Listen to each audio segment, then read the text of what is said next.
goddamn piece of punk ass shit. Do not mess with that freaking kid. If you do, I will rip off your goddamn head and shove it so far up your freaking ass, you'll be coughing up dandruff for 4 freaking months. Good. Look, I don't care what you say. If you ever touch him again, I will freaking kill you. I'm gonna pull out a goddamn shotgun and blow your damn head off. Do you understand, you little worthless piece of crap?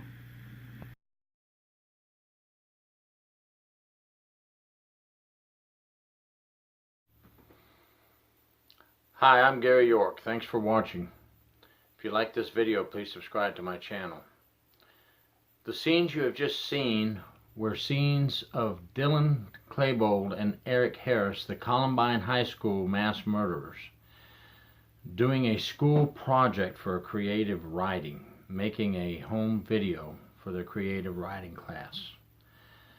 We're going to talk about them here shortly and have 4 or 5 short case studies, because I have a few questions and I'd like to get some answers and thoughts from the folks out there as well. Are violent video games linked to aggressive behavior in our young males today? Now, some studies have shown that young males who are already aggressive and are watching these violent video games and playing these violent video games become even more aggressive to the extremes. And a portion of young males who are not naturally aggressive, who play these video games and watch these video games, the aggressiveness comes out and they're aggressive for a short period of time after finishing playing these games. So I am not a psychologist. I have a master's degree in criminal justice and I have 28 years in the prison system, state and county. So let's discuss this as lay people. Let's discuss this issue as parents, as brothers and sisters, as uncles and aunts, who want to make sure that our children grow up and do the right thing and become good, productive citizens. I mean, let's face it, that's what good parents want. So let's look at this issue of violent video games and see if it has anything to do with some of these mass murderers going into schools and school shootings and killing their parents and so forth. Now, many of the courts in the United States have thrown out the evidence when it's been brought in by people who have been declared as experts in the field of psychology and things that happen, and they have thrown out evidence stating that these video games are the cause of such and such and the cause of this individual's reactions and why this individual did it. So that the courts aren't accepting this as a excuse for these people going out and killing other people, and that right now it is not a great defense and it's been not used in many courts. So let's talk about how these things happen, and let's discuss different cases that have happened throughout the country. Yes, I know that this has been talked about since the 90s, but it is still happening right on up to 2018 here in Florida. So we're going to talk about the Florida case, and the first case study we're going to do in just a second is the Columbine High School shooting in Colorado. So please stay with us and let's go through these case studies, and at the end we want to discuss what can we do as parents, uncles, aunts, brothers and sisters to help keep our children on the right track and keep their mind on the right track and prepare them for life, because life is getting a little more complicated. It's a lot more complicated now than it was for me when I was growing up. We have gun issues, we have social media, we have all the YouTubes and Snapchats, we have all the violent video games, we have an arsenal of social media weapons attacking our children as they grow up. And believe me, it starts early. It can start as early as age 8, 9, and 10 and right on up the line. So stand by and let's discuss a couple of these case studies. Columbine High School, Columbine, Colorado, 1999. Dylan Klebold and Eric Harris, mass murderers. They killed 13 and wounded 24, and then they killed themselves in the library of the high school. Prior to 1999 and 1998, they made the video that you saw at the beginning of my YouTube here. They did that for a creative writing project. And when they turned this project into the teacher, the theme was someone was being bullied by students at the high school, and they were, as the title says, hit men for hire. They took care of the bullies. Well, the teacher said that their video was unique. It had a unique approach. Their writing works were gruesome, but the details were good, and the mood setting was well. Okay, I'm not 100% sure if I was a teacher, if I would have said anything was good about that, but I'm not a teacher. I'm a criminal justice person, as I said earlier in the video, so I'm not sure about that. I might have had to have turned that video in to the school principal to see if somebody wanted to do some counseling or something. But then again, I'm a lay person when it comes to these kind of things. I'm just a parent and a grandfather.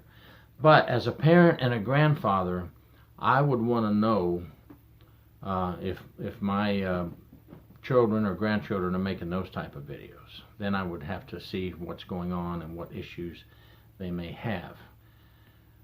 Now, after that video in 1998, they did the school shooting in April 20th of 1999.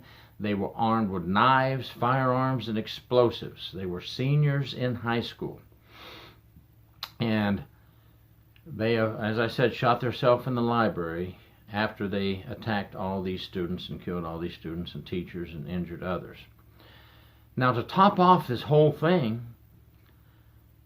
in April 2005, I believe it was April 2005, a video game was released called the Super Columbine Massacre RPG.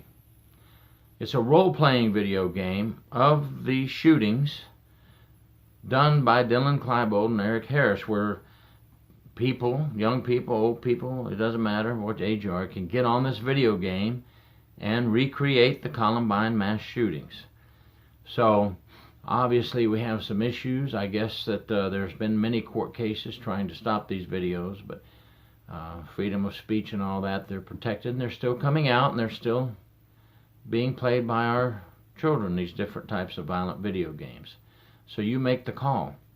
Should these be allowed, these type of videos be allowed to continue to be produced and bring in billions and billions of dollars to these companies who are sitting back fat, rich, and happy while our kids are out there wanting to play these games? I say wanting to because we don't have to let them. So we're going to go forward now from that mass shooting to 2018 in Florida. Stoneman Douglas High School, Parkland, Florida, February 14, 2018. 19-year-old Nicholas Cruz. He killed 17 students and staff members and injured another 17. This was the worst we'd seen since the Columbine, Colorado mass shootings. And it happened in 2018 right here in Florida, not that long ago. Now, this was a social media type incident. I'm not going to get into great details about all of his story and how the shooting went down, because we're talking about how videos and social media could affect someone. Now, there's no evidence of him playing violent video games, but there's a lot of evidence of Nicholas Cruz being on a lot of social media. He did the YouTube, he did the Snapchat, and I'll tell you how that played in. He was in the ROTC, and he was doing very well, the Junior Reserve Officers Training Corps, and he won multiple awards, including achievement awards, academic achievement awards. He was an A and B student. And then at one point, his grades declined rapidly. He went from being a great student, just right down, declined rapidly. So then he had a history of making threats against other students. So he was examined or counseled, whatever you want to call it, and he was determined to have some autism issues, some ADHD, and some depression issues. And he was allowed to continue on with his life after being diagnosed with these things. There were some pictures that he posted of himself on social media with knives and a shotgun, pistol and a BB gun. He made YouTube comments like, "I want to die fighting, and I'm not going down without killing shit," things like that. There were a lot of signs out there that if somebody would have been able to catch early enough, or when they did see it, take heed to it and talk to him and do some counseling with him. And he legally purchased an AR-15 at age 19, which is now age 21, because after this incident in Florida, Governor Rick Scott signed a bill to make it age 21 before you can purchase a weapon. It was age 19, so he upped it a couple of years. He was on public chat groups. Now, here's some things that maybe should have been caught, but he was probably chatting in groups with people of similar interests of his, so they weren't going to report it. And nobody was monitoring what he was doing on the social media. He had talks on chat groups about killing gay people, killing Mexicans, killing black people, and killing Jewish people. He also had Instagram posts about killing people. He posted a comment on YouTube, "I'm going to be a professional school shooter." So he was using social media to vent out his thoughts. Maybe it was a silent cry for help and no one caught it. No one along the line with children and families, even though he was diagnosed with all these issues, school teachers and things like that. I mean, it's not their total responsibility. School teachers have a lot to do and busy, but nobody along the line, and none of his relatives. He had a bad or a history of being adopted, I believe. Don't quote me on that, but I think he was adopted and had some other family members watching him. So anyway, none of these things were picked up on, and social media was his venting venue. So parents, what can we do in that type of situation? Let's hope that there's enough supervision with parents, legal guardians, or aunts or uncles, or extended family members. We have to watch what is going on with our children's social media. Yes, he was 19 years old. He's not a little bitty child anymore. But let's face it, a lot of 19-year-olds these days have the mentality of a 14-year-old. I'm sorry if I offended anybody with that. But we have to watch everything they do if they're in our household. And as long as they're under our roof, my opinion only, the rest of you out there need to give me your opinion. If they're under our roof in our household, we need to know what's going on, because it can affect everyone. And don't say it doesn't affect everyone, because look, this bled out to the school, and a lot of lives were taken. A lot of families were destroyed because of this 19-year-old boy. So let's take heed to what social media can play and how it can help us determine and give us signs to watch for. All right, next case study. Adam Lanza, December 14, 2012, shot his mother while she was asleep and massacred 27 at the Sandy Hook school shooting with his mother's guns. His favorite videos to watch, Call of Duty, Gears of War. It was found later that he had maintained a log of his kills online with these video games. He had 83,000 confirmed kills, and 22,000 of those confirmed kills were headshots. He even kept track of his headshots. He barred his mother from entering his room, and he would only allow her to communicate with him by email. He practiced regularly outside with a pellet gun for shooting and trying to get himself to be a sharpshooter. 20 years old, he shot his mother and 20 children between the ages of 6 and 7 years old. And he shot 6 adult staff members. Now, he's 20 years old and he goes and shoots little children. Now, he did not do any outside activities, no sports, no groups of outside activities, no family activities. He just stayed in his room behind closed doors playing these games. He did kill himself after this was over. He was left alone for hours and hours and hours at a time behind closed doors. He didn't throw football with Grandpa. He didn't have activities with his family members. He just stayed behind closed doors and played Call of Duty until he finally broke. And our next to last case study is Daniel Petrick. He had a Halo 3 video game in 2007. And his parents confiscated the video game from him because he was playing the game too much and not paying attention to family issues and things they wanted to do. So what did he do over this Halo 3 video game? He shot both his parents after they confiscated the copy of his video game. And the gun he used was in the same case as the video game was hidden in. He knew where the gun was, and he went and got the gun, and he got his video, and he shot his parents. He was later arrested in the family van, and what was in the front seat next to him in the family van? The Halo 3 video. All over a video game. His mother died, his father was severely injured, but he lived. How much do these violent video games get into your head? This is a first-person shooter video game. It's a science fiction alien-based video where you shoot aliens.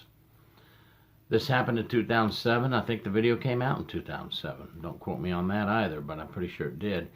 And this video game consumed the mind of Daniel Petrick so much that he took his dad's 9mm handgun and shot both his parents because he was so upset he couldn't play his video game. So talk about that and see what we need to do. Maybe we should not allow them to get so involved in it. If they get a video game, it shouldn't be violent in my opinion, but if they get a video game, get one and say, look, you have certain times. You can play with it 30 minutes a day after your homework, after supper with the family. You know, these are just some things I'm throwing out there. That's why I'm doing this video. The problem is we have more and more parents too busy to do things with their children. And that's what's happening, in my opinion. Let me know what you think. Now we're going to get to the very last case study. And this person's not a teenager, not a child. He's now 40 years old in prison, but he was 32 when he committed his crime. And he was a big, violent video game player. That's our next case study. And the final case study, 32-year-old Anders Breivik in Norway. He's a Norwegian. Killed 69 young people at a youth political camp by shooting them on July 22nd, 2011. He's now about 40 years old. He was 32 when he committed the crime. He also killed 8 other people in a government building using a van bomb, totaling 77 people killed. His favorite videos, it was learned, are Call of Duty and Modern Warfare 2. And he called those his training simulators. He even bought all kinds of special devices to make it in 3D so that it would be more like real life so he could practice. These were his training simulators for killing people. Call of Duty, Modern Warfare 2. He also played World of Warcraft for relaxation. Now, World of Warcraft for relaxation is shooting corrupt beings and demonic creatures. Demonic creatures and bloodlust and death. So if that was for your relaxation, then he was really, really into these death and violent videos. And these killings that he did, he directly related his training to violent video games. And that's why I wanted to use him. It doesn't always have to be a child, a teenager, a pre-adult. It can be a 32-year-old man so hooked into these videos. Listen, folks, I know people that are in their 50s playing these video games. But at least I know they're not going to go out and kill anybody. So there's a thing we have to talk about now at the end. Are the violent videos the cause? Well, not 100%, I'm sure, but boy, I believe they really contribute to the cause. They're not 100% the cause, but boy, they sure do contribute to the violence and aggression. Because if a person already has violence and aggression built up inside, and you let them watch these violent videos, you've seen from all the examples in these case studies we just went through what can happen. Now, there's other things we need to do as parents. We can't stop these big video productions from making these videos. It doesn't look like we're going to be able to stop them. They're making billions of dollars. So they can handle any courts they go to. They can get the best attorneys and freedom of speech and the right to do this and that. So I don't think we're going to beat the video production companies on these violent videos. So what we need to do as parents, grandparents, uncles, aunts, brothers, and sisters, we need to monitor the children. Monitor and make sure that they're not eaten up with their whole life and all their off time into this. You notice that a lot of these folks had grades that fell. These videos take away from the homework. They take away from their concentration at school. If you disagree, please let me know. It's open discussion. This is not me knowing everything. This is me and my opinions. But I believe these take away from their attention at school, because they want to hurry up and get through the homework, finish it, put it to the side. If it's a C, D, F, it doesn't matter. I need to get to my video game, and we've got to stop that from happening. Yes, I know technology can be educational. We know that. We know that YouTube can be educational. It has a lot of educational things on it. We know that there are a lot of video games that can be educational, but we're talking about those good videos that can help them build not only their mind and their education, but can help them technically get on the ball, because the world's technical now. So we can't take the technical tools away from them. We have to let them have some freedom to operate these laptops, these PCs, the telephone electronics and all this, because for them to survive in the future with their jobs, they're going to need this training and education. But we have to make sure they're using those electronic social media tools for the right education. And then if we want them to have a little fun for a mind break, let them play some games for 30 minutes a day, after supper with the family, after homework. Okay, then we have a little control over it. We're watching. We know what they're doing. Don't let the kids do like our third case study, I believe it was, where you can't come in my room. I'll contact you through email. We're going to have no communication, Mom. That doesn't work. If that happens, take the door off the hinges and have their bedroom with no door on it. Because we're not having you lock yourself in your room and isolate from the family. If that happens, the door's coming off. I don't know of that being a crime. Is that a crime nowadays, to take the door off your child's bedroom because of privacy? I certainly hope not. We can't go too far. We have to prevent issues in the future. So there's all kinds of things that we can do to monitor, but get those kids out for activities. It could be partly the parents' fault. We have to blame ourselves sometimes. Let's don't forget we need to get them outside and throw the football. We need to get them outside and take them horseback riding. We need to take them to a rodeo. We need to take them fishing on a deep-sea fishing trip. We need to get them outside. We need to have them eat supper with the family, not take their plate into the bedroom and eat and get back on our video and eat supper. No, you come outside and you turn everything off and you eat supper with us at home. So this is just some things to get the mind working. I use the most extreme cases, okay? There are a lot of in-between cases, and there's minor cases. There's a video out about breaking into vehicles and shooting police officers now. All those type videos. So now you've got a child that's going out, sneaking out the window, age 16, in the middle of the night and trying to steal. Grand Theft Auto is the video I was thinking of. That's not good either. Do you know how many people have come to jail or prison and said, well, you know, watched Grand Theft Auto one too many times and I thought I could pull it off. They're not joking. They make a joke out of it, but they're not. There's been people arrested said, well, I saw it on Grand Theft Auto and I thought it would work. So these videos are bad, folks. That's my opinion. If you think these videos are great, I want to hear why. Give me some reasons why these videos are great.